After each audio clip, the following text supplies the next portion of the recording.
ദൈവത്തിൻ്റെ വചനം ജീവനും ഉള്ളതുമായി ഇരുവാഴ്ത്തല ഉള്ള ഏത് വാളിനേക്കാളും മൂർച്ചയേറിയതും പ്രാണനെയും ആത്മാവിനെയും സന്ധിവചകളെയും വേർപിടിവിക്കും വരെ തുളച്ചു ചെല്ലുന്നതും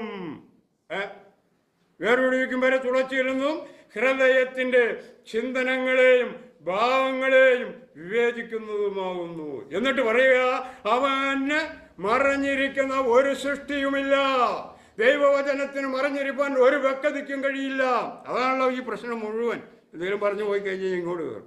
സൃഷ്ടിയുമില്ല. സകലവും അവൻ്റെ കണ്ണിന് നഗ്നവും മലർന്നതുമായി കിടക്കുന്നു. അവനുമായിട്ടത്രേ നമുക്ക് എന്തുള്ളത്? കാര്യമുള്ളത്. ഞാൻ വെറുതെ പറഞ്ഞതല്ല. എനിക്ക് ഈ 100 വാക്കെന്ന് പറഞ്ഞാൽ വെറുതെ പറഞ്ഞതല്ല. ഇതുമായിട്ടാണ് എനിക്ക് കാര്യമുള്ളത്. ഇതുമായിട്ടാണ് ഞാൻ സന്ധി ചെയ്തിട്ട് കാര്യമുള്ളൂ. ഇതുമായിട്ടേ ബന്ധപ്പെട്ടിട്ട് കാര്യമുള്ളൂ.